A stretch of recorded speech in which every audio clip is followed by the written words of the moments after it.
My name is Elena Marlowe. I was 31 years old, 12 days away from my wedding, and I thought the hardest part of getting married would be finalizing the seating chart without hurting anyone's feelings. I was wrong. The hardest part was walking into my parents' house and seeing my younger sister come down the staircase wearing my wedding dress. Not a similar dress. Not a sample dress. Mine. The custom one. The one that had taken almost a year to make. The one my late grandmother's fabric had been sewn into. The one nobody was supposed to touch without me there. I remember standing in the entryway with my hand still on the doorknob. I had barely stepped inside when I heard people laughing in the living room, not normal family lunch laughter, excited laughter, the kind people make when they know something is about to happen and they are waiting to enjoy it. There were guests gathered near the staircase. Some relatives, some family friends, a few people I didn't even recognize right away. My mother, Celeste, stood near the bottom step with a glass of champagne in her hand. She looked polished, calm, pleased with herself. When she saw me, she smiled. Not nervously. Not apologetically. She smiled like I had arrived right on cue. Then my father stepped beside me. He didn't look at my face. He looked toward the staircase, then leaned close enough that only I could hear him. "Elena," he whispered, "don't make a scene." That was when I felt it. That small, cold shift in my body. Before I even saw Lily, I knew. People started clapping before she reached the landing. My sister came down slowly, one hand on the railing, the other holding the skirt of my dress like she had practiced the moment. Her hair was curled. Her makeup was done. She was smiling in that soft, surprised way people smile when they already know everyone is looking at them. And she was wearing my wedding dress. The room made that sound people make when they think they are seeing something beautiful. "Oh, Lily. You look incredible. Turn around, sweetheart." Phones came out. Tiny screens lifted into the air. Someone said, "This is perfect." My mother laughed under her breath, like she was proud of the whole thing. I couldn't move for a second. I looked at the bodice first. That was where my eyes went. The neckline sat wrong on Lily because it had been shaped for me. The waist pulled too tightly. The hem dragged just enough that I could see dust gathering on the edge. Then I saw the blue thread. It was almost invisible unless you knew where to look. 2 small initials stitched inside the inner seam, close to the ribs. EM in pale blue. Mara had sewn them there by hand. My grandmother used to say blue thread kept promises from coming undone. Lily didn't know that. She was smiling like she had borrowed jewelry. My father's hand touched my elbow. "Please," he murmured, "just let everyone enjoy the moment." The moment. That was what he called it. Not theft, not betrayal, not humiliation. A moment. My sister looked straight at me from the stairs. For half a second her smile flickered, not with guilt, more like annoyance that I had arrived before the applause finished. Then she tilted her head and said lightly, "You're not mad, are you?" The room got quiet enough to hear someone's phone still recording. I looked at my mother. She lifted her eyebrows, warning me without speaking. I looked at my father. He was already tired of the problem I had not yet caused. Then I looked back at Lily. And something in me went very still. I didn't yell, I didn't grab the dress. I didn't cry in front of them. I didn't give my mother the scene she had already prepared herself to manage. I just turned around, opened the front door and walked out. Behind me I heard my mother say my name once. Not loudly. More like she was embarrassed. I sat in my car with both hands on the steering wheel. I remember the leather felt hot under my palms. I remember my phone buzzing in my purse and not reaching for it. I remember staring at the front window of the house and seeing shadows move behind the curtains. Everyone inside probably thought I had left because I was hurt. And I was. But that wasn't why I stayed quiet. 15 minutes later, Mara Voss walked through my parents' front door carrying the final veil piece in a flat white garment box. Mara was the designer who had made my dress.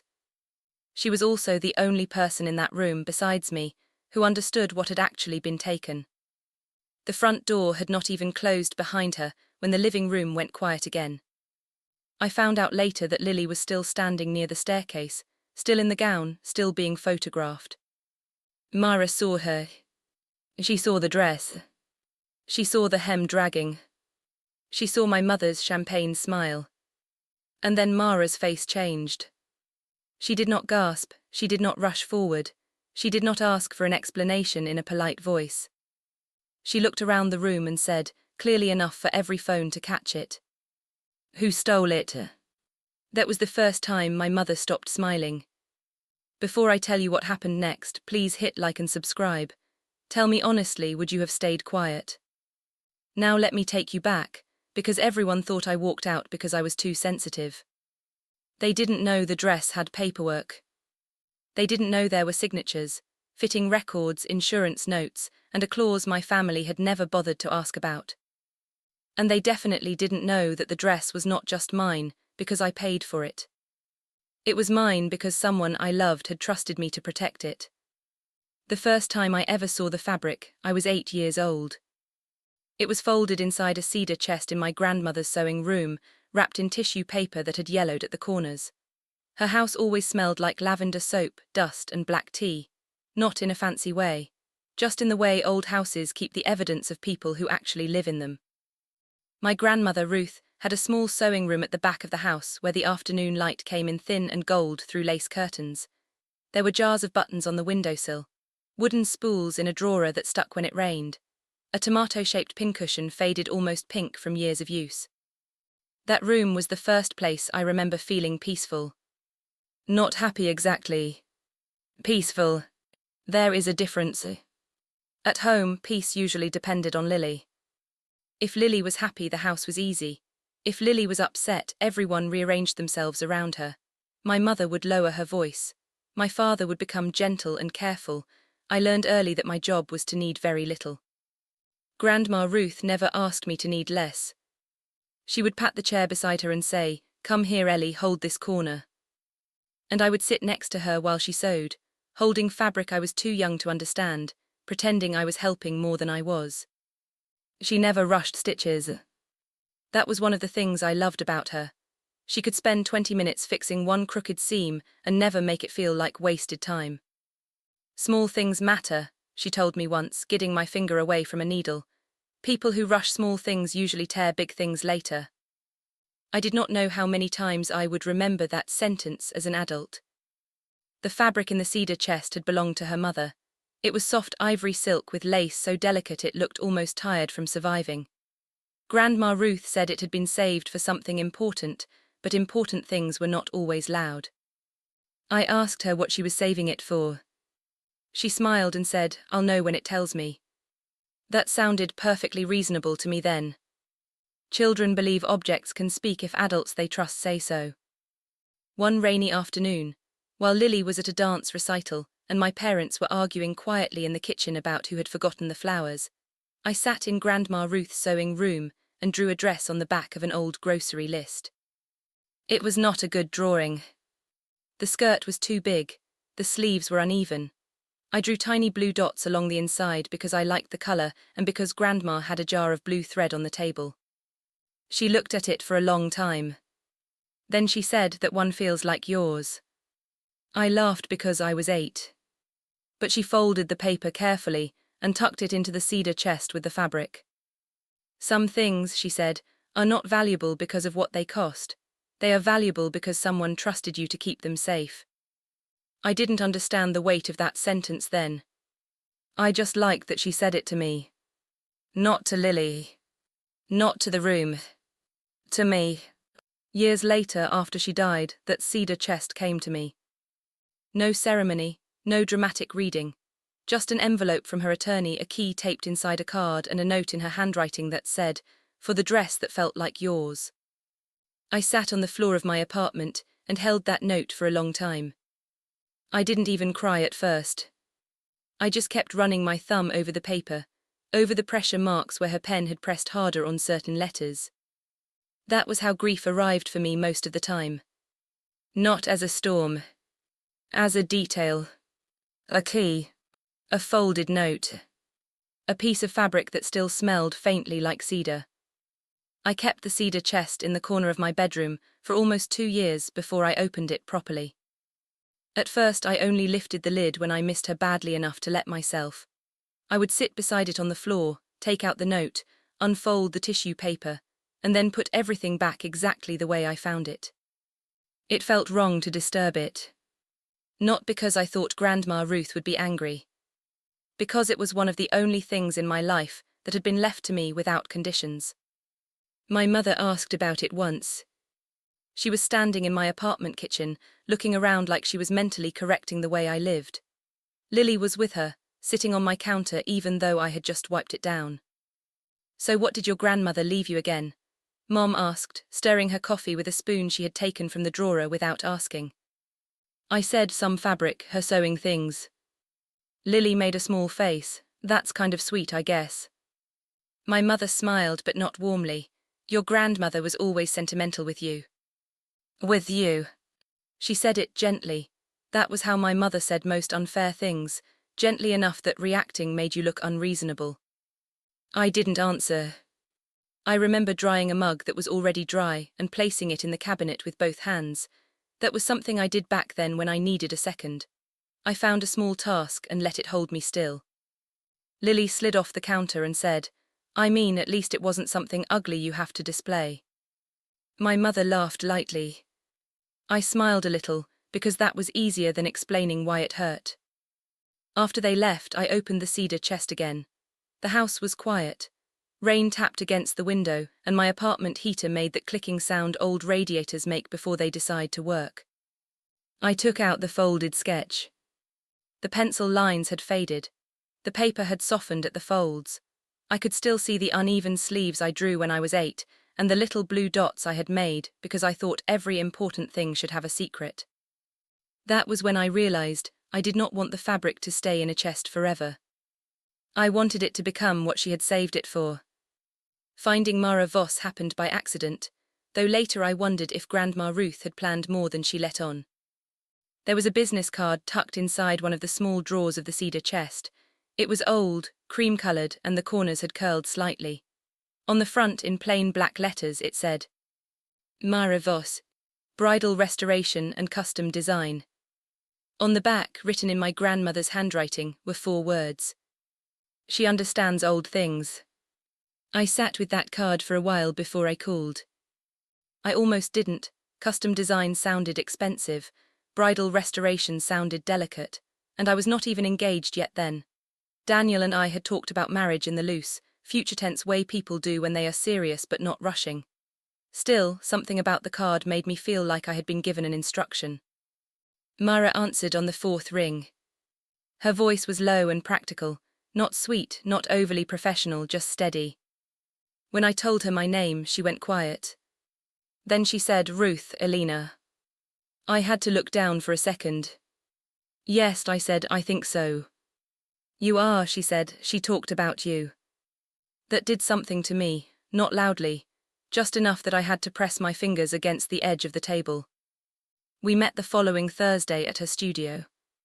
It was on the 2nd floor of an old brick building above a florist and a watch repair shop. The stairs creaked.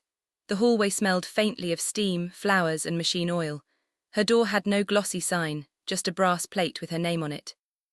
Inside, everything was clean but not cold. There were dress forms lined along one wall, rolls of fabric in covered tubes, labeled boxes stacked neatly on shelves, and a long cutting table under a row of windows. A white binder sat open beside a measuring tape and a mug of tea. Mara was in her late 50s, maybe early 60s, with silver hair twisted low at the back of her neck.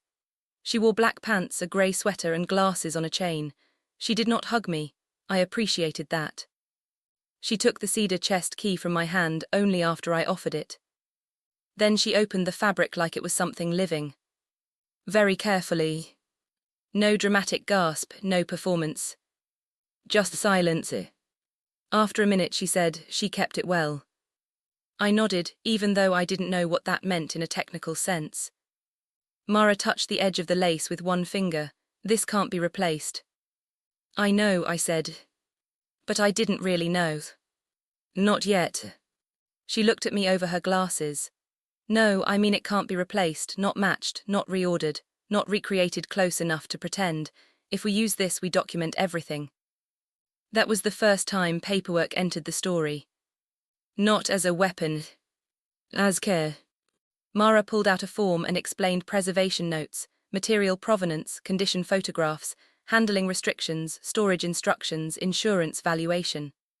She spoke plainly, like she was explaining how to keep a plant alive. We'll photograph it before cutting, she said. Every piece, every mark, every weak spot.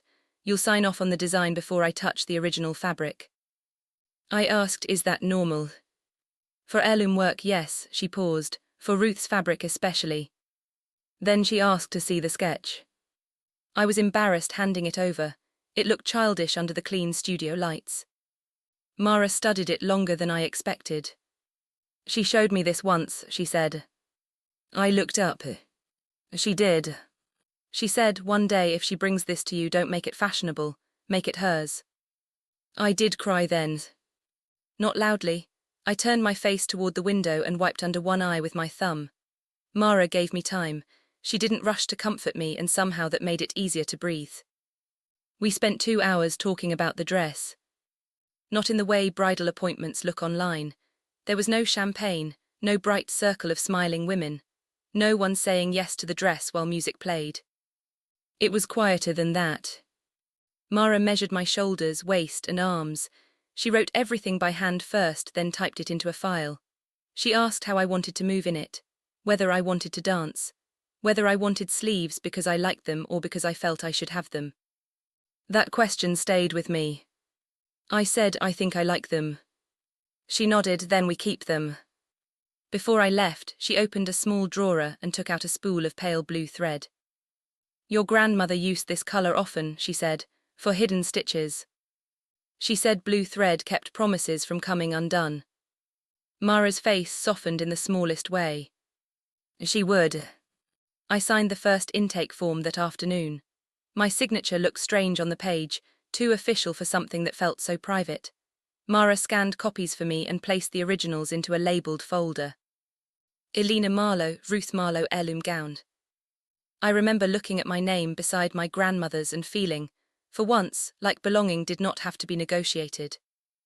When I told my mother later that I had found a designer, she sounded distracted. That's nice, honey, she said, just don't make it too old-fashioned. Lily wanted to know if it would be vintage cute or vintage weird. I said I think it'll be simple. That was all I gave them. I didn't tell them about the folder. I didn't tell them about the photographs. I didn't tell them Mara had written restricted handling across the first page in neat black ink. At the time, I thought I was protecting the fabric. I did not understand that Mara had asked the right question before she ever agreed to make the dress. She had looked at me across the cutting table, one hand resting near the folded silk, and said, Elena, are you ready to be the person responsible for keeping this safe? I said yes. I thought she meant the gown. For the next few months, the dress existed in a place my family could not reach. That was the part I liked most. It lived in Mara's studio in cotton covering, on a form with my name written on a tag tied neatly at the neck. It was not finished yet, but each appointment made it feel more real. First muslin, then lining, then the careful placement of the older lace, pinned only after Mara washed her hands and checked the humidity in the room. She treated the fabric like it had a memory. My family treated the wedding like an event. Those are not the same thing. When Daniel proposed, it was quiet. He did it in our kitchen while I was draining pasta, which sounds unromantic until you know him. He had been trying to plan something elaborate for weeks, but he said later that I looked peaceful standing barefoot by the sink, and he couldn't wait any more. He asked, I said yes, the pasta overcooked. It was perfect. My parents were happy in the correct way. My mother cried for exactly the length of time that made people look at her fondly. My father hugged Daniel and said, "Welcome to the family," with a warm hand on his shoulder. Lily screamed when I told her. Actually screamed. "Oh my God, finally," she said, grabbing my left hand before I could even take off my coat. "Let me see the ring." She turned my hand toward the dining room light. "It's pretty," she said. Then after half a second, "Very you." I knew what that meant. Not bad, not ugly. Just not impressive enough to compete with the version of my life she had imagined for herself. My mother asked about venues before she asked how Daniel proposed. That was normal for her. My mother loved plans more than feelings. Plans had seating charts, flowers, budgets, photographs. Feelings had to be managed. For a while, I let her enjoy it. I really did. I sent her dates. I showed her sample invitations. I accepted her opinions on napkin colors and menu fonts because none of that felt dangerous. Small things I could bend on. Small things I did not need to fight about. But I kept the dress separate. When she asked for photos, I sent one cropped image of the sleeve pinned in muslin. That's all, she texted back. For now, I wrote. She called 3 minutes later. Elena, honey, I'm your mother's. I know. I'm not a stranger. I know that too. There was a pause. I could hear something clinking in the background, probably her bracelet against a glass. I just want to be included. And that was the kind of sentence my mother was good at. It sounded harmless. It sounded wounded, but underneath it there was always a small hook.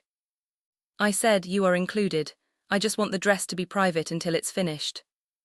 She sighed softly. Well, you've always been particular. I folded a dish towel on the counter and lined its edges up twice. Maybe, I said. Lily got engaged 6 weeks after me. No one said it was strange timing. I didn't say it either. Her fiancé, Aaron, was nice in a distracted kind of way. He worked in commercial real estate, wore expensive watches, and laughed at my father's jokes too loudly. Lily seemed happy, or at least she seemed excited to be watched being happy. Their engagement party was planned almost immediately. My mother shifted into a level of energy I had not seen since Lily's high school graduation. Suddenly there were caterers, a rented tent, a photographer, a champagne tower Lily saw online and couldn't stop thinking about. My wedding was in 12 days. Lily's engagement party was in 9. When I pointed that out carefully while standing in my parents' kitchen with a glass of water in my hand, my mother waved it away. It's just an engagement party, Elena. I know, it's just close. Well, family has seasons where everything happens at once. My father looked up from his phone. It'll be fine, you girls can share the attention. You girls. I was 31, Lily was 26, but in my parents' house time still arranged itself around her. The first real problem came 3 days later. Lily's engagement party dress had been delayed, or altered wrong, or stained at the boutique. The story changed depending on who told it. I heard about it from my mother in a voice message that started with a sigh. Elena, call me when you can. Lily's had a little disaster. I was at Mara's studio when the message came through. The dress was on the form in front of me, still unfinished, but beautiful in a way that made the room feel quieter. Mara was marking a seam with white thread. Everything all right? She asked. Probably, I said. I listened to the message again in the hallway. Then I called my mother back. She's devastated, Mom said before I finished saying hello. What happened? The boutique ruined the alterations. The bodice is all wrong, she has nothing to wear. For the engagement party. Yes, for the engagement party, what else? I looked through the studio doorway. Mara had stepped away from the dress and was writing something on a clipboard. I'm sorry, I said, that's stressful. There was a small silence. Then my mother said, well, I was thinking. I already knew I would not like the rest. Maybe Lily could come with you to your next fitting. I didn't answer right away. Why? Just to look, to get ideas. Maybe Mara could suggest something. You said she does custom work. Mara is finishing my wedding dress. I understand that.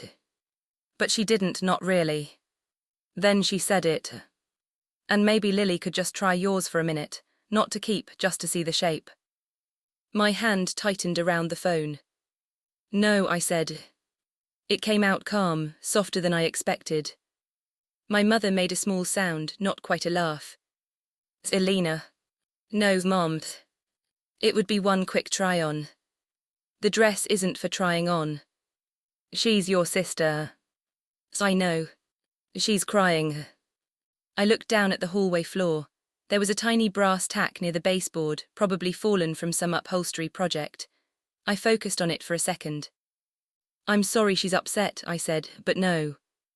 When I went back inside, Mara did not ask what happened. She just glanced at my face, then at the phone in my hand. Do we need to note anything? She asked. That was Mara's way, practical first. No, I said, not yet. I remember those 2 words. Not yet. The next call came from Lily. You're seriously gatekeeping your wedding dress. I was in the grocery store, standing in front of the eggs. I'm not gatekeeping it. It's a dress, Elena. It's my wedding dress. Oh my God, I know, I'm not going to spill wine on it. It's not available. She went quiet, but not in a hurt way, in a calculating way. Then she laughed. You make it sound like it belongs in a museum. I picked up a carton of eggs and checked it for cracks. It kind of does, I said before I could stop myself. That was the wrong thing to say. By dinner that Sunday, everyone knew I had said it. My mother served roasted chicken and kept her voice light. Apparently Elena's dress is museum quality. Lily smiled across the table. We should all buy tickets. My father chuckled, then looked at me like I should join in so the joke would stay harmless. I cut a green bean in half. It's delicate, I said. My mother set down the serving spoon. Honey, no one is trying to hurt your dress. No one needs to try it on. The table quieted. My father cleared his throat. Elena, be reasonable. That word always did something to me. Reasonable meant make it easier. Reasonable meant absorb the discomfort. Reasonable meant Lily wanted something, and I was standing too close to the word no. I am being reasonable, I said. Lily leaned back in her chair. You're being weird. My mother's face changed just slightly. Not anger. Disappointment, the kind she wore like jewelry. I just think, she said, your grandmother would have wanted her granddaughters to share. I looked at her then. Really looked. She held my gaze for 1 second, then reached for her wine. That was the first time my mother used Grandma Ruth's memory like it belonged to her. I did not argue. I finished dinner. I helped clear plates. I rinsed the serving dish even though my mother said to leave it. I stood at the sink with warm water running over my hands and listened to Lily laugh in the other room. I told myself the answer had been clear. No. A complete sentence, a boundary, a door closed gently but firmly. But on the drive home, with my phone buzzing once, then twice, then again in the cup holder, I started to understand something I should have known sooner. In my family, no was never the end of a conversation. It was the beginning of a campaign. The campaign did not look like a campaign at first. That was the strange part. It looked like little things. My mother stopped asking directly about the dress. Lily stopped making jokes about museums. My father stopped telling me to be reasonable. For 2 days, everything got quieter. I should have been relieved. Instead, I felt worse. On Monday morning, my mother texted me at 7:12. Family lunch Saturday, nothing big, just us before everything gets hectic. What time can you come? I stood in my kitchen, still holding the coffee scoop, and read it twice. Saturday was 8 days before my wedding. 6 days before Lily's engagement party. I wrote back, what time are you planning? 3 little dots appeared, disappeared, appeared again. Maybe noon, what time works for you? That was not like my mother. My mother did not ask what worked for people unless she had already decided what she needed them to say. I typed noon is fine. She replied almost instantly. Perfect, don't be late. Your father wants one peaceful afternoon with both his girls. Both his girls. I set the phone face down on the counter. Daniel came in a few minutes later, tying his tie with one hand and looking for his travel mug with the other. You okay? He asked. Family lunch Saturday. He paused. Do you want to go? I opened the cabinet and took down his mug. I don't know. That was honest. He didn't push. Daniel was good at letting silence have room. He just took the mug from me and said, "I can come." My mother said, "Just us." Of course she did. He said it quietly, not cruelly. I almost smiled. Then my phone buzzed again. This time it was Lily. "Can't wait for Saturday. Mom says you're bringing something special." I stared at the message for a long time. Then I typed, "What do you mean?" No answer. I waited 5 minutes, 10. Nothing. At work, I kept thinking about it between emails. I answered a client, updated a spreadsheet, scheduled a call, and still found myself checking my phone like it might explain itself if I looked at it enough. By lunchtime, Lily had posted a story. Just a close-up of champagne flutes lined on a table, probably from some old photo, with text across the screen. Something special coming this weekend. No names. No details. Just enough to make me feel like I had walked into a room, after everyone else had already heard the joke. I sent the screenshot to my mother. "What is Lily talking about?" She called instead of texting back. That was answer enough. "Elena," she said, sounding tired already, "not everything is about the dress." I didn't say it was. "Then why are you making that face?" "You can't see my face." "I can hear it." I closed my office door. "What does she think I'm bringing?" A small pause. "Probably wedding things, you know how she is." "No, I don't." My mother exhaled. "Please don't start. Saturday is just lunch. Your father has been feeling like the family is tense." The family. Not Lily, not her.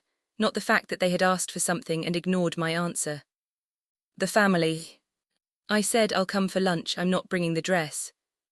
Another pause. Then very gently, "No one asked you to." That should have comforted me. It didn't. Because she sounded too calm. That afternoon, I went to Mara's studio for the final fitting before the veil adjustment. Rain had started again, thin and steady, the kind that turns sidewalks dark without making noise. The dress was nearly finished. Mara unzipped the cotton covering slowly and stepped back. For a moment, I forgot my mother's texts. It looked like mine. Not flashy, not dramatic. The sleeves were soft, the waist simple, the old lace placed where it could be supported instead of strained. The blue thread had not been added yet, but Mara had marked the spot with a tiny white pin inside the lining. "She's ready for the final details," Mara said. She always called dresses she. I ran one finger near the seam but did not touch the lace. "Mara," I said, "can someone damage it just by trying it on?" She looked at me through the mirror. "Yes." I swallowed. "Easily." With old lace, with fitted structure, with fabric cut for your measurements, she walked to the table and picked up her clipboard. "Yes." I nodded once. She did not ask the obvious question, she just opened the binder. "We have the signed design approval, the heirloom intake form, condition photographs, insurance valuation, handling restrictions." She tapped each page as she named it. "I'll send you updated scans tonight." "Thank you." "Elena." I looked at her. "Does someone have access to your home?" "No. Your parents' house. The dress isn't there." "I know, I'm asking differently." That stayed with me. I thought about my mother's house, about the room upstairs where she kept extra decorations and garment bags and wrapping paper, about the way everyone in that house assumed closeness meant access. "No," I said, "not to the dress." Mara studied me for one more second. Then she wrote something on the bottom of the appointment sheet. I didn't ask what. That evening, the scans came by email. Subject line, updated documentation, Marlowe heirloom gown. I downloaded everything into a folder on my laptop, then backed it up to the cloud because Mara had told me to. There were photos from every fitting, close-ups of the lace, notes about weak points, a line item for the small interior patch from Grandma Ruth's sewing apron, still waiting to be attached. One page had a sentence bolded near the middle. No unauthorized wearing, transfer, alteration, handling, or photography prior to final release. I read it twice. Then I read it a third time. Not because I planned to use it. Because seeing the words made me breathe more easily. Rules, when written down, did not sigh at you. They did not call you dramatic. They did not ask you to be the bigger person. They just sat there quietly and meant what they said. On Thursday, my father called. That was unusual. Dad preferred texts unless something had broken or Mom had made him call. "Hey, sweetheart," he said. "Hi, Dad. You still coming Saturday?" "Yes." "Good, your mother been working hard, let's just keep things light." I was standing beside the printer at work, waiting for a contract to come out page by page. "Light how?" "You know, no tense conversations." "I'm not planning any." I know, he cleared his throat, just one peaceful day. There it was again. Peaceful. In my family, peaceful usually meant I had agreed to be uncomfortable quietly. I said, "Dad, is something happening Saturday?" "No. Too fast." The printer clicked behind me. "Are there going to be other people there?" Another pause. "Maybe your aunt, maybe a couple friends, your mother likes to fuss." She said, "Just us." "Well, you know your mother." I did. That was the problem. Friday night, Lily posted again. This time it was a mirror selfie from the shoulders up. Her hair in rollers, a robe slipping off one shoulder, text across the bottom. "When the backup plan is better than the original." I stared at it until the screen dimmed. Then I opened my messages with her. "What backup plan?" She read it. No reply. I put the phone down and started cleaning the kitchen. Not because it was dirty, because my hands needed somewhere to put the fear. I wiped the counter, loaded the dishwasher, folded the same towel twice. Then I went to my desk and opened the folder from Mara. The documents were all there. The contract, the scans, the valuation, the handling clause, the fitting photos with dates in the corners. I printed one copy. Then another. I slid them into a plain black folder and placed it on the table beside my keys. I told myself it was just caution. I told myself I was being practical. I told myself no one would be foolish enough to take a dress that had been clearly refused to them. But sometime after midnight, I woke up with one thought sitting cold in my chest. The strange part wasn't that Lily had stopped asking. It was that she didn't seem worried anymore. I slept badly that night.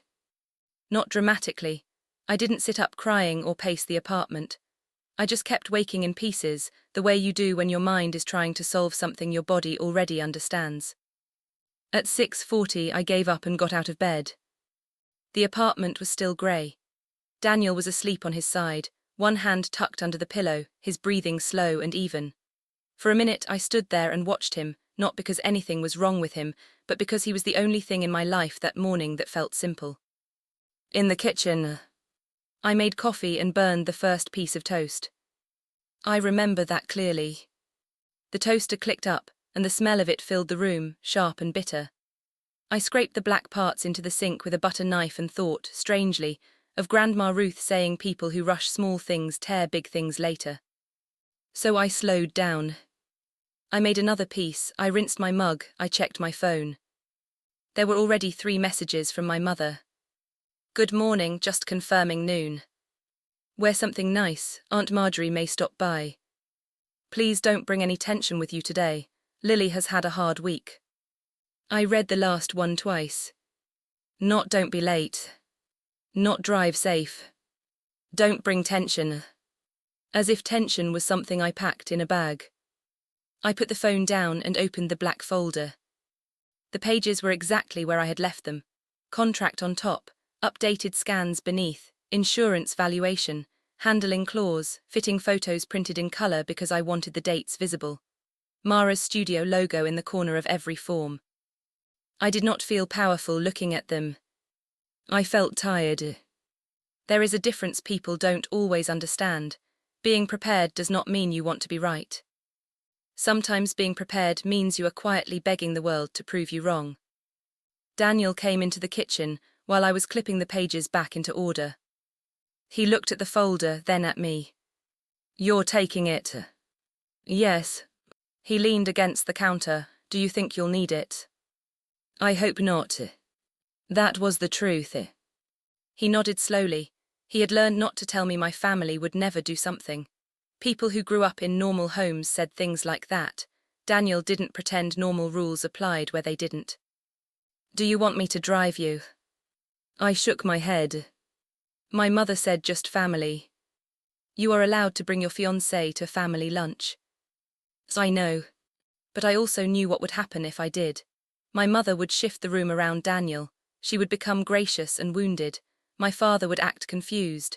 Lily would behave just enough to make me look paranoid. And maybe nothing would happen. Maybe I would sit there with a folder in my bag like a fool and eat chicken salad, while my mother watched me for signs of an attitude. I almost wanted that. Daniel reached for my hand. Elena. I looked at him. You don't have to make their version of peace more important than your own. I didn't answer right away. The refrigerator hummed. Somewhere outside, a car door shut. The morning felt too ordinary for the amount of dread inside it. My family has a way, I said finally, of making boundaries feel embarrassing. His thumb moved once over my knuckles. Then don't be embarrassed. It sounded easy when he said it. Not because he was naive, because he meant it. I got dressed slowly, cream sweater, dark trousers, low shoes, nothing bridal, nothing dramatic. I tied my hair back and put small earrings in. Then I took them out because my mother had bought them. Then I put them back in because that was ridiculous and I knew it. Grief and pressure make strange little decisions for you. At 10:18 Mara texted. Final veil piece is ready. I can drop it at your parents' house around 12:45 if that still helps with your schedule. I stared at the message. We had arranged that earlier in the week, before everything started feeling wrong. The plan was practical. Mara was delivering the veil piece after another appointment nearby, and I was supposed to take it home after lunch. I typed yes thank you, I'll be there. Then after a moment I added, please bring the updated release form too. Her reply came quickly. Already in the box. I don't know why that steadied me, but it did. Maybe because Mara did what she said she would do.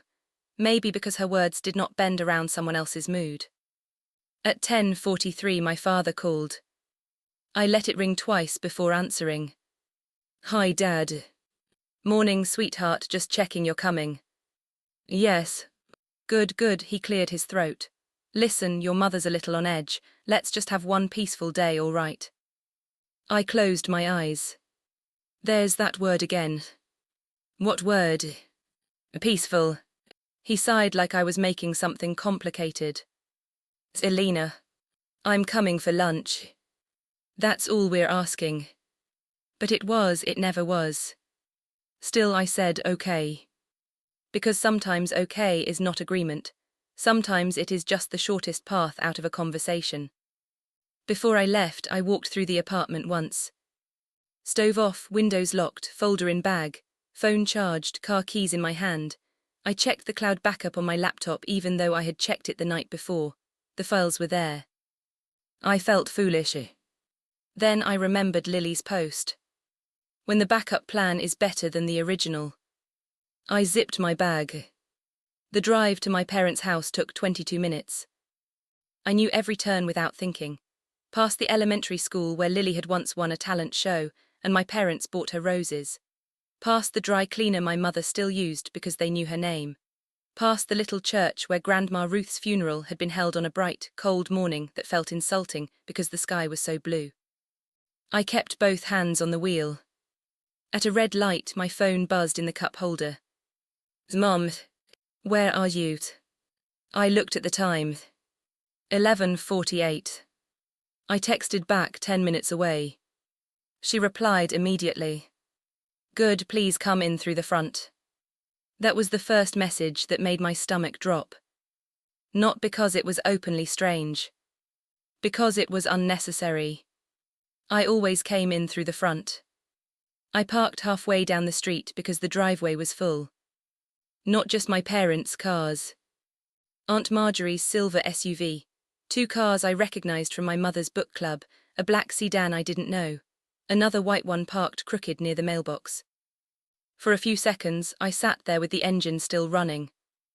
The house looked the same as always, white siding, blue shutters, hydrangeas near the porch, my mother's wreath on the door, changed seasonally like proof that everything inside was cared for.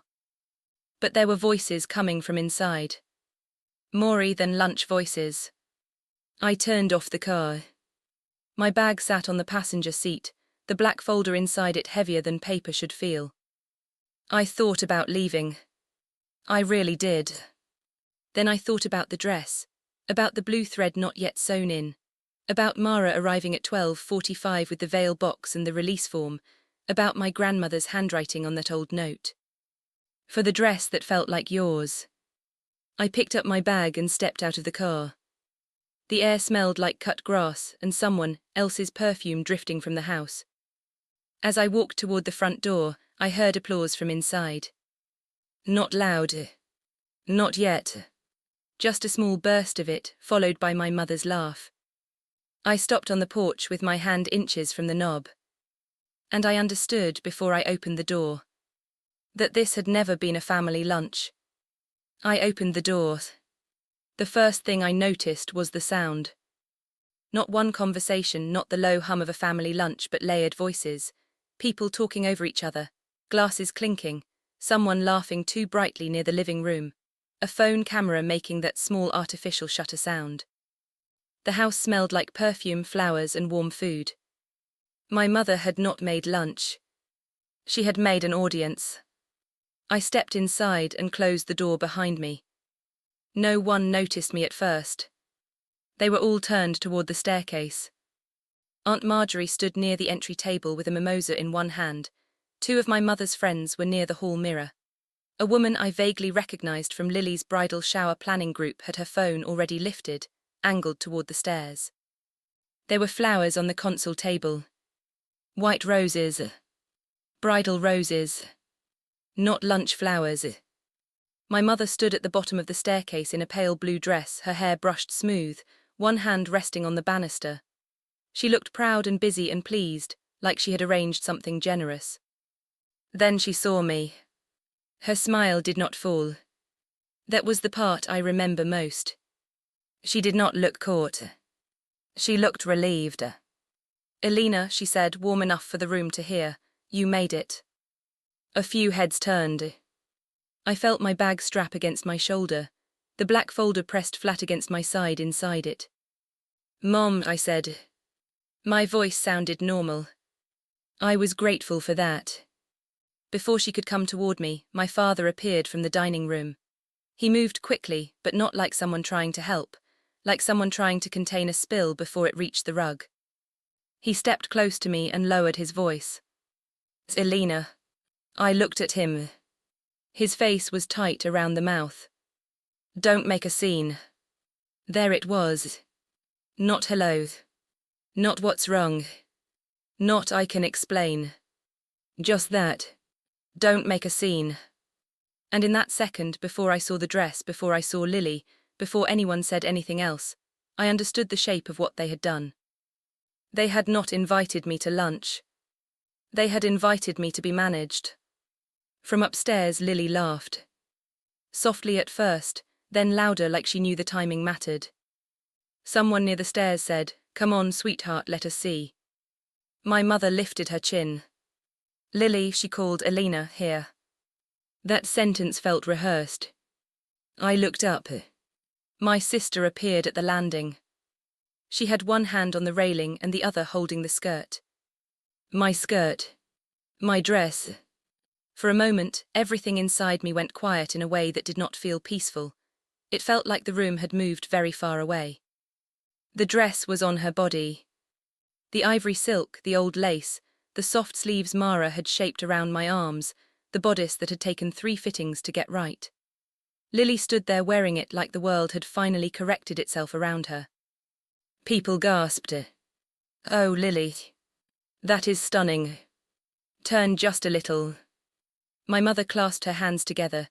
Her eyes shone, not with tears, with approval. Lily started down the stairs slowly. She was performing surprise, but not very well. Her mouth stayed slightly open. Her eyes swept the room to catch reactions. She looked beautiful. That was the ugly truth. She did. Lily had always known how to stand under attention like it belonged to her. But the dress did not sit right. That was what my eyes went to. The neckline pulled strangely because her shoulders were narrower than mine. The waist was strained where it should have rested. The sleeve seam had twisted. One side of the skirt dragged against the stair edge. Then the smell reached me. Lily's perfume.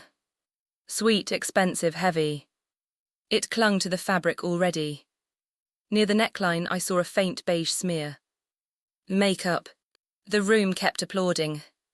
Phones were up now, more than one. Tiny screens recording my grandmother's lace against my sister's skin. Lily reached the last step and looked at me. She smiled. Not fully, not kindly. It was the smile of someone who had already decided she could survive my reaction because the room was on her side. "You're not mad, are you?" she said. A few people laughed as if she had made a cute joke. My father's hand touched my elbow. "Please," he whispered, "let everyone enjoy the moment." The moment. I looked at his hand until he removed it. Then I looked at my mother. Her expression sharpened just slightly, a warning tucked under lipstick. "Elena," she said softly, "isn't your sister lovely?" There were so many things I could have said. I could have asked how they got it. I could have asked who opened the garment bag.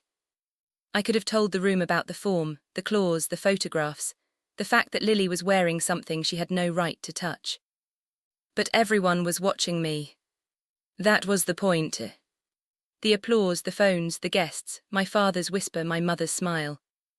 They had built a room where my pain would look rude. And for a second, I almost gave them what they expected. Not anger. Agreement. I almost smiled. That scared me more than the dress. Because that was how deep the habit went. Instead, I looked at the inner seam near Lily's ribs. The blue thread was there now. Mara must have added it after the last fitting, before the dress was taken.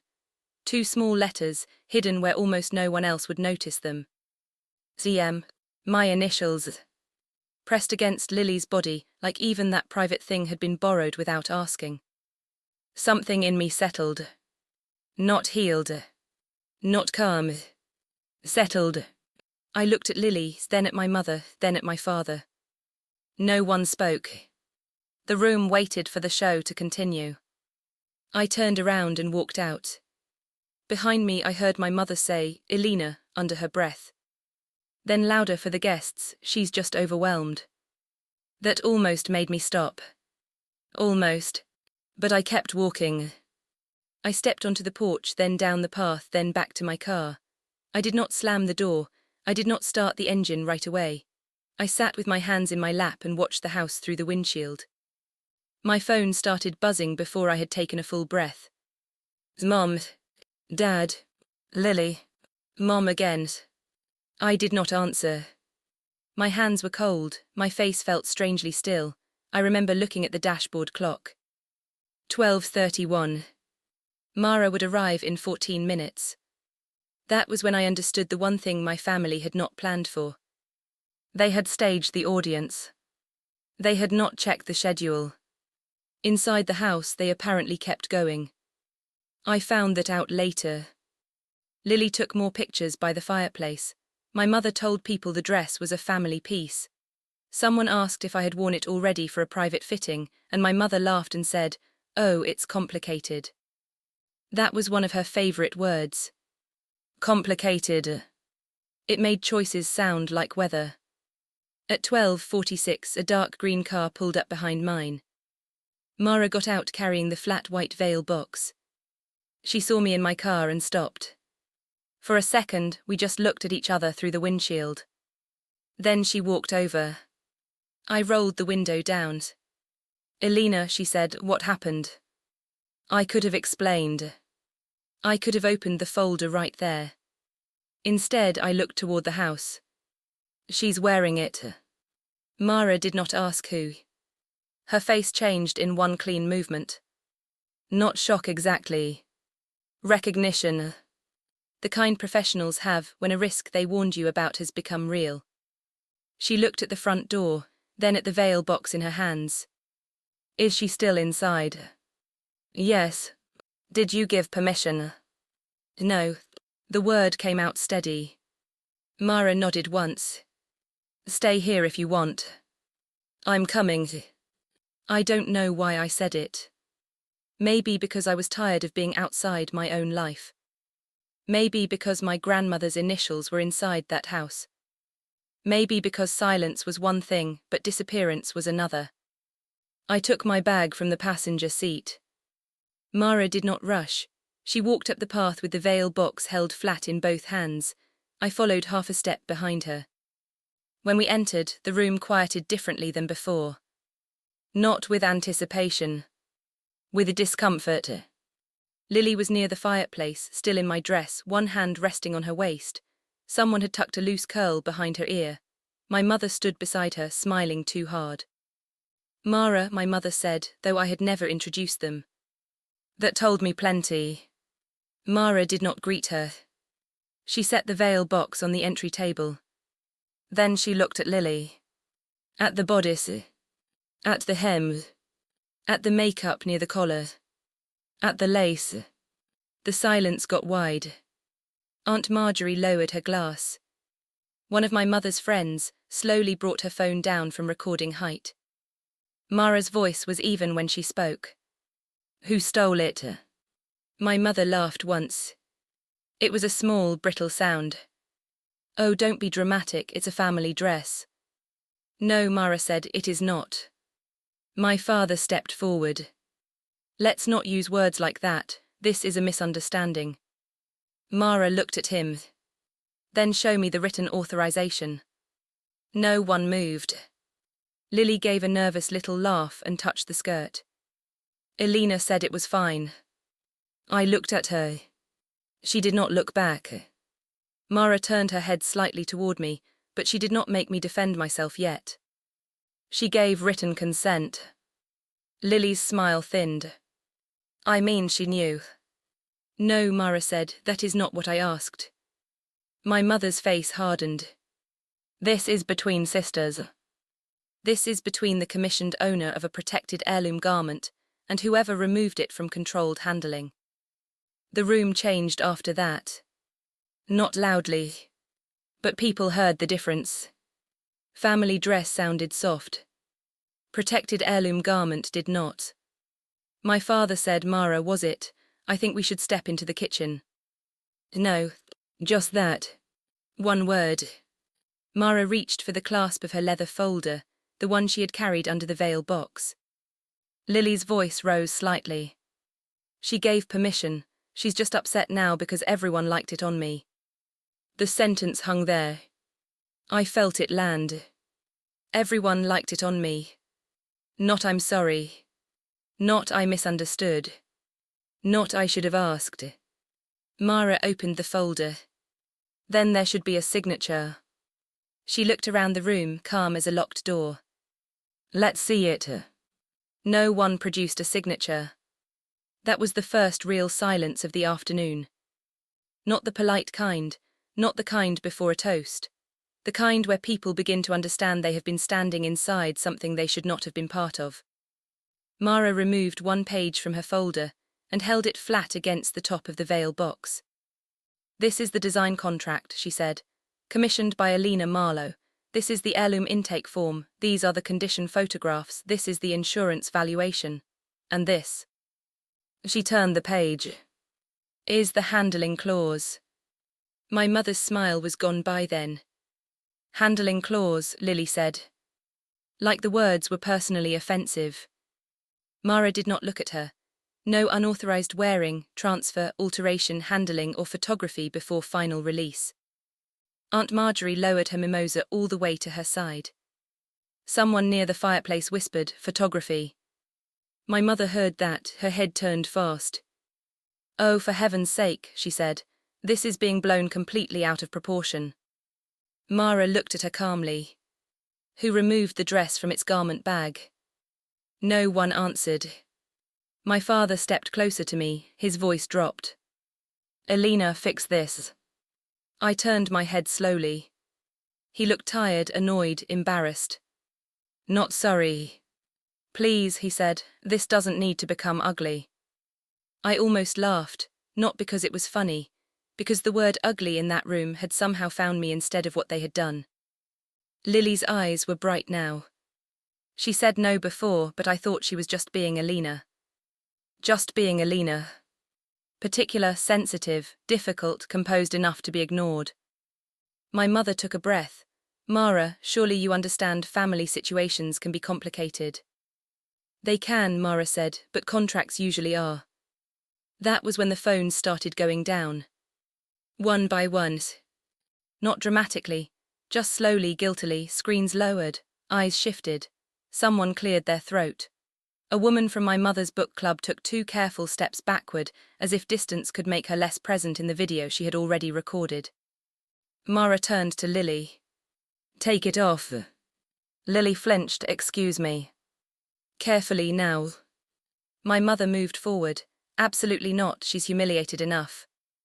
I looked at Lily standing in my dress, surrounded by flowers my mother had chosen, in front of guests they had invited, after they had all waited for me to arrive so my reaction could be controlled. Humiliated enough. I heard my own voice before I felt ready to speak. I never gave permission. The room turned toward me. My voice stayed low. I was grateful for that. I said no, more than once. Everyone in this room watched them try to make my silence look like consent. My mother's face changed. Elena. No, I said. Not loud. Just final. The words settled in the room differently this time. Mara helped Lily out of the dress upstairs. I did not go with them. I stood near the entry table with the veil box and listened to my mother whisper sharply to my father in the hall. This is a disaster. He said, I know. Not what did we do. Just I know. When Mara came back down, the dress was in her arms, covered loosely in white cotton. Her face told me before her words did. Elena, she said quietly, I need to inspect it at the studio. But she checked enough there to see the first signs. A stretched seam at the waist. Makeup near the necklines. A faint snag in the old lace where Lily's bracelet must have caught. I did not cry. I touched the edge of the cotton cover with 2 fingers and felt nothing at first, then everything at once. The original dress was repairable. That was what Mara said later. Repairable but not untouched. I remember thinking that was true of people too. The official part came afterward in emails, forms, and uncomfortable phone calls. Mara filed an incident report for the insurance record. My mother sent me one text that said, we never meant for this to go so far.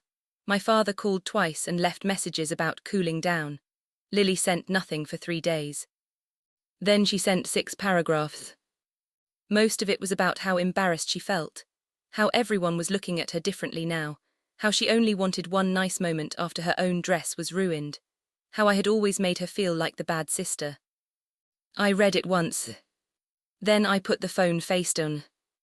Daniel found me sitting at the kitchen table with the black folder open in front of me. He did not ask if I was okay. He knew better. He just sat beside me. After a while I said, I don't want to wear it. He looked at me. The dress. I nodded. His face softened. Okay. That was all. No argument, no pressure, no speech about reclaiming it, just okay. Mara understood too. We met at her studio the next morning. The damaged gown lay on the table under soft light. She had placed tissue between the folds. The room smelled like steam and clean cotton. I can restore most of it, she said. I know. But not how it felt. I looked at her then. She did not apologize for saying it. That was why I trusted her. In the end, Mara made me a simpler dress. Not a replacement, I never called it that. She used one preserved piece from the inner lining, a part Lily had not touched. She took the small patch from Grandma Ruth's sewing apron and placed it inside the new bodice. Then she transferred the blue thread initials near my heart. ZM. Invisible unless I showed someone. I didn't. My wedding was smaller than planned. My parents were not there. That sentence still hurts even now. I won't pretend it doesn't. Peace does not always arrive cleanly. Sometimes it comes with empty chairs and a guest list you rewrite with shaking hands. But when I stood beside Daniel, the air felt quiet in a way I recognized. Not silence forced on me. Silence that had room. Mara sat in the second row. She cried once and pretended she hadn't. I saw her dab her eye with the corner of the program. After the ceremony, Lily texted again. I'm sorry you felt like I took something from you. I stared at that sentence for a long time. Then I wrote back one line. Love is not proven by what someone lets you take. I did not wait for her answer. The original gown is archived now in a long preservation box. Mara repaired what she could. The lace lies flat again. The stain is lighter. The seam is stable. It is not ruined. It is also not the same. I used to think protecting something meant keeping it perfect. I don't think that anymore. Sometimes protecting something means telling the truth about what happened to it. Sometimes it means putting it somewhere safe, not because you are stuck in the past, but because you refuse to let anyone rewrite it. On my wedding day, just before I walked outside, I stood alone for a moment in the small side room of the chapel. The mirror was old, the light was soft, my hands were steady. I placed one palm over the hidden blue initials near my heart. No one could see them. That was the point. Some things are not valuable because people applaud them. Some things are valuable because someone trusted you to keep them safe. And that day, finally, I did.